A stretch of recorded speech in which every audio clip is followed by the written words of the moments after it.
Okay, so I'm reading this book, you guys, The Akashic Records. And, okay, so where did I hear about this? Well, first of all, let me start here. Is maybe 3-4 years ago, I had a coach. And this coach was really into, like, your soul journey. And I started reading some books on, like, your soul's plan and your soul's journey. And kind of like the lives between lives and many lives, many masters. If you guys have read that by Dr. Brian Weiss. So I can't remember what book I'm looking for, but I'm actually in Barnes & Noble, which we rarely go. I'm looking for a book. They don't have the book, and the lady tells me about this book, and I think it's super funny because she's like, I just want you to know that he's, you know, she was so like, he's this religion, but he wrote this book. So because he's this religion and this book has to do with reincarnation.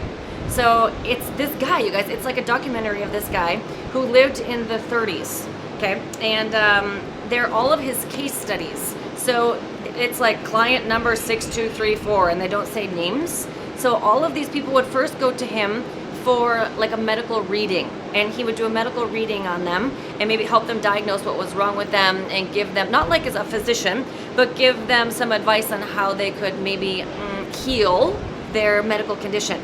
Then it says, many people did not go to him for a life reading. Okay, so it's like you could go to him for a medical reading or a life reading. Then people would start to go to him for life readings.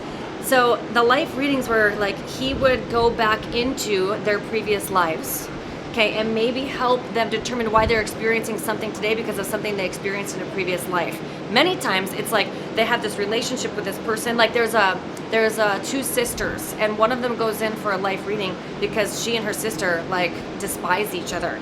And she's like, her sister is like always at her and undermining her, and so she goes into this life reading, and it goes back to basically like if they don't figure it out in this lifetime, they'll keep coming together at some point, maybe not as sisters, but coming together at some point in future lifetimes, and until they can resolve whatever they needed to resolve from a previous lifetime. Like this is what happened in your previous life, and it can go back to, some of them go back to Atlantis days, some of them go back to like Jerusalem days, and so he traces your life back in time to certain, and like if you were in the military or if you were royalty, and then how maybe you treated people or how people treated you, and then you carry that with a certain relationship into this lifetime. And so he's like, there's these karmic effects, and he's like, we have this weird attachment to the word karma, and karma doesn't always mean like, oh, you were horrible to me and so you're gonna experience some horrible karma. No, karma is just an experience of life that maybe carries with you from lifetime to lifetime.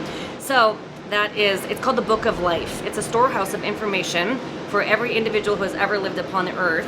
And they talk about this library up there, which stores every imprint of every experience that you guys have experienced, so that we can kind of access it when we go up there. Okay, but we on this plane aren't able to access it, but Mr. Edgar can access it.